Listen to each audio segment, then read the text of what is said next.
ഒരു ചോര ഉണങ്ങിയ ചോര. അപ്പോൾ ഗൈസ് ചോരല്ല കേട്ടോ. എന്താ വെച്ചാൽ ഞങ്ങളിന്ന് അമ്പലത്തിൽ പോയിരുന്നു കേട്ടോ. ആ വഴി പറിച്ചതാണ് ഈ ഒരു സാധനം. ഇതിൻ്റെ പേരെന്താ നമുക്ക് പേരെന്താ അറിയില്ല. നല്ല രസം, നല്ലൊരു എന്താ പറയുക, ഒരു പ്രത്യേക സോഫ്റ്റായിട്ടത് ഉണ്ടാവുക. നല്ല രസം. കുറേ പറിച്ചിന്തൊക്കെ ഉണ്ടില്ലേ, ഞാൻ പൊട്ടിച്ച് കളഞ്ഞു. ഇങ്ങനെ പൊട്ടിക്കുമ്പോൾ വെച്ചാൽ ചോര കണ്ടില്ലേ, ചോര അങ്ങനെ വരും. ഇതാ നോക്കെ, പൊട്ടിക്കുമ്പോൾ ഒരു പ്രത്യേക സൗണ്ടും ഉണ്ടാവുക. കണ്ടില്ലേ ചോര. ഇതാ ഗൈസ്, നല്ല കൈ ഫുൾ മൈലാഞ്ചിട്ട കളറല്ലേ, പ്രത്യേക ചുവപ്പ് കളറ്. ഞങ്ങളിന്ന് അമ്പലത്തിൽ പറമ്പത്താവ് ദേവീക്ഷേത്രത്തിലും പിന്നെ ചൊവ്വയിലും പോയിരുന്നു. അപ്പോൾ ഇന്നലെ വൈകുന്നേരം ഞാൻ ഇങ്ങോട്ട് വന്നു. പിന്നെ പറമ്പത്താവ് പോയി അവിടെ ബുക്ക് വെച്ചു, എല്ലാ ബുക്കും വെച്ചു. പിന്നെ ഇന്ന് രാവിലെ അമ്പലത്തിൽ പോയി.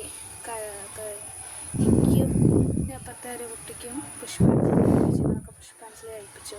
പിന്നെ വരുന്ന വഴി ഒരു ലേസ് വാങ്ങി കഴിച്ചു. പിന്നീട് വന്നു. അപ്പോൾ ആ വഴിക്ക് കണ്ടതാട്ടോ ഈ സാധനം. അപ്പോൾ എനിക്കറിയില്ല അത് ഇങ്ങനെയാണ് സാധനം എന്നുള്ളതൊക്കെ അറിയില്ല.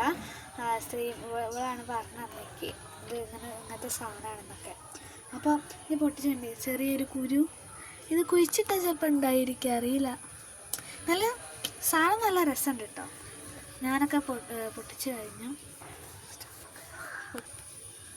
അപ്പോൾ ഗൈസ് നമുക്കിത് കുഴിച്ചിട്ടൊക്കെയല്ലോ, വളരെ നോക്കാമല്ലോ. അന്ന് എൻ്റെ അച്ഛൻ റംബൂട്ടാൻ കണ്ടപ്പോൾ ഞാൻ എന്ത് ചെയ്തു, എൻ്റെ അനിയനാട്ടോ കുഴിച്ചിട്ടേ. അച്ഛൻ നല്ല നാടൻ റംബൂട്ടാൻ കൊണ്ടുവരുന്നത്. അപ്പം അത് കഴിച്ച് അതിൻ്റെ കുരു അനിയൻ കുഴിച്ചിട്ടുണ്ട്. അപ്പം പിന്നെ ഞാനത് നോക്കിയപ്പോൾ വളർന്നിടോ അത്. അപ്പോൾ ഇതൊന്ന് നമുക്ക് കുഴിച്ചിട്ടൊക്കെ, ഇത് കുഴിച്ചിട്ട് നമുക്ക്. അപ്പോൾ ഗൈസ് നമ്മളതാ വിത്ത് കുഴിച്ചിടാൻ പോവാണ്. വളരെയൊന്നും അറിയില്ല, കുറച്ച് ദിവസം കഴിഞ്ഞിട്ട് നമുക്ക് നോക്കാം. ചിലപ്പം വരാം. വിത്തൊന്ന് കുഴിച്ചിടുകയാണ്. ഒന്നാണോ രണ്ടെണ്ണം, ചെറുതാണ്, വളരെയൊന്നും അറിയില്ല.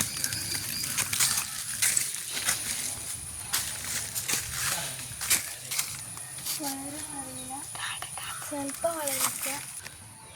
അപ്പോൾ നമുക്ക് കുറച്ച് വെള്ളം ഒഴിച്ചെടുക്കാം.